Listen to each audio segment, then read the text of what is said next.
Good evening and welcome back. So this evening we're going to do a little update. Still waiting on the two tribute builds from Lay's Loft, your build and my build. I haven't heard anything about it.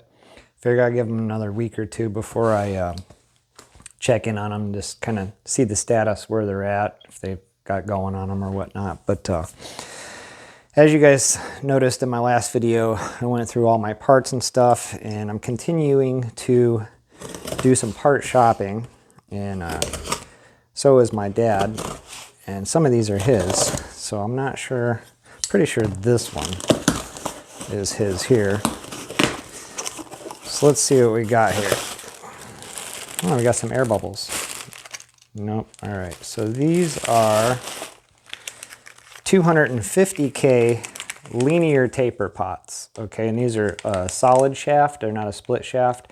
These are for his Telecaster. So if you guys know anything about the pots, a linear taper is a lot more responsive than an audio taper pot. So for instance, say you start to hit this dial and turn it up. On an audio taper, you pretty much get a quarter to almost halfway before you start noticing any kind of difference in the sound and tone on it. So that's why I used the 300K linear tapers in my Les Paul build there, and I'll continue to use 300K linear tapers. I'll probably use some 500Ks here and there, but yeah, so you get a lot more response out of a linear taper pot, and he went with the 250K linear tapers, and he stayed with 250K because he wants to keep it original to the guitar as far as, you know, the 250K. But he's changing from audio taper to linear taper. So that will be one of the projects that you guys see on here. He has a really nice Mexican Stratocaster, or Telecaster. I misspeak a lot, so I got a lot of things on my mind, and that's just the way it goes. So anywho, that was an awful big box for two little pots. Let's see what we got here.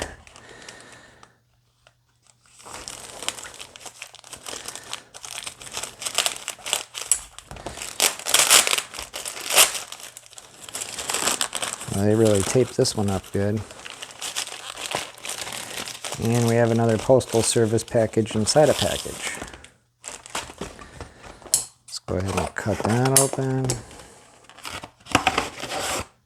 Oh, all right, so I got another 300K linear taper Gibson, brand new in the package, because I have, let's see, I got 3 here. Yeah, so now I have a full set of 4. Well, I'm just dropping parts everywhere. I have a full set of 4 300K linear tapers, all brand new in the Gibson packages. That will definitely be one of my builds, and when I do the build, I'll keep all these cards and put them in with the case, with the guitar that they go in. That way, whoever purchases a guitar will see that they indeed got all OEM Gibson parts. That's just one of the things I like to do. I like to buy OEM Gibson parts, but I'm not against aftermarket stuff. Oh, so cool. Check this out. Another good score. So I got 3 ABR1 bridges. The PBR 015 nickels. So that one does have a barcode on it, and that one is the Gibson Pure. This one here is a little bit older. It doesn't have the barcode on it, but these are also ABR ones. So none of these have been cut, or what I should say slotted on the saddles, and these have the true screw in the top. And that one's been opened, but they have this true screw in the top adjusters on it instead of the insert. So I'm going to put these back up for sale because I don't have any projects that was going to require these, but I thought it was a really good score because a good Lutheran will want to cut their own saddles, and these are nice ABR bridges. So went ahead and snagged those. I will be buying some bridges and stuff for our projects. Yeah, I guess I don't need to put that in there. I'll just throw it away. All right, so one more package here. Let's get this opened up. All right, so what we have here are I think these are 250Ks too. Let me see. Just go ahead and open it up. So my dad, if you guys have been watching, you'll see on a previous video, we took his 95 Strat, American Strat, and we changed the 2 tone pots in it because they weren't functioning very well. So, and we also put a new pick guard and back plate on it. I can't remember what else we did. Oh, new capacitors.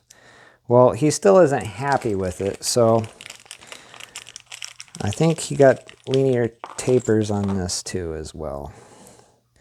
Yeah, so these are 250K linear taper pots, but with the split shaft for the Stratocaster with the push-on volume tone knob. So there is the difference between your split shaft and your solid shaft. Now the solid shaft, the only reason they do it like that is because Telecasters have the tone and volume knobs that go on there, and they have a little set screw.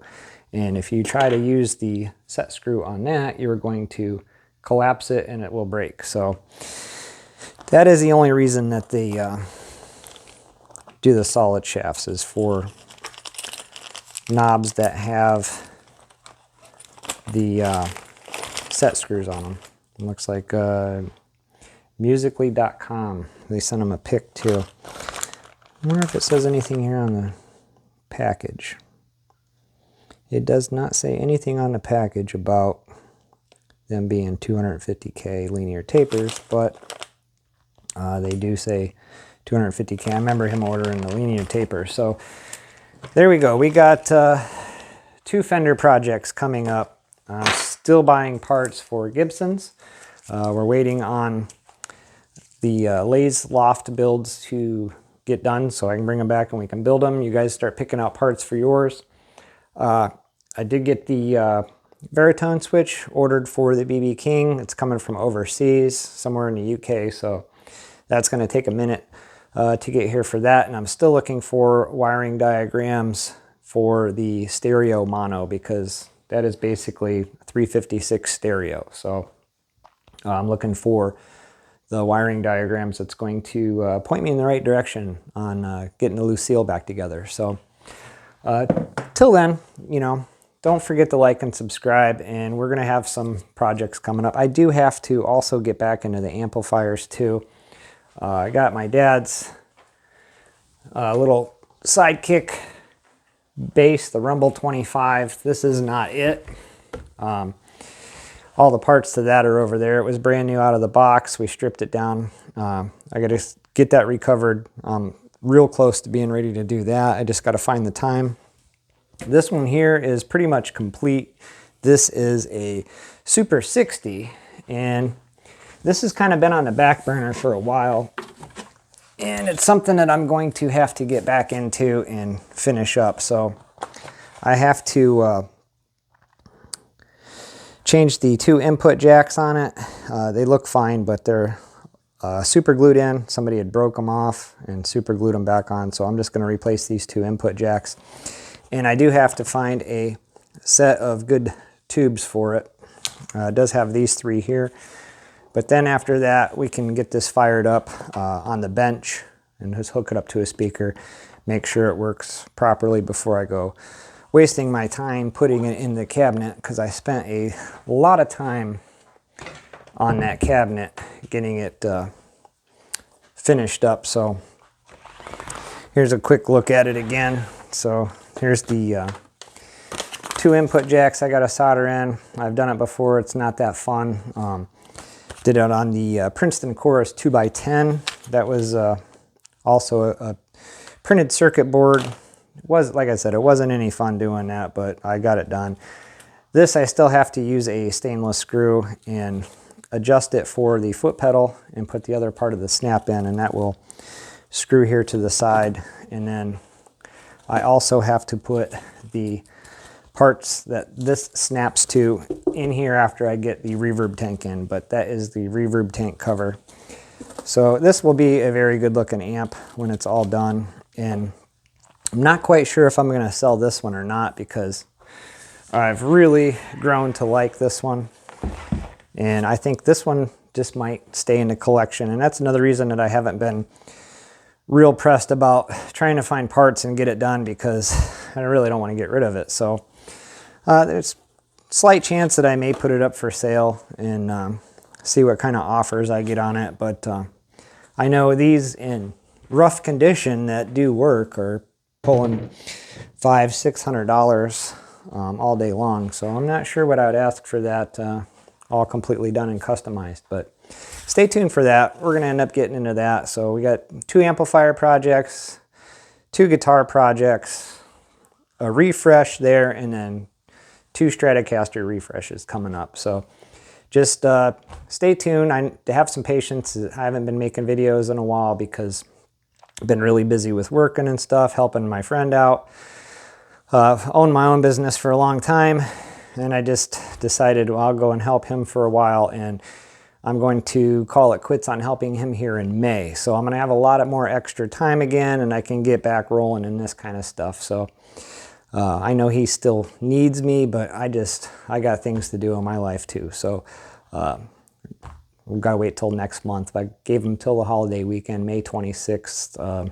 Calling it quits. Done. Coming back to life again. So like I said, stay tuned. Don't forget to like and subscribe, and thank you guys for watching.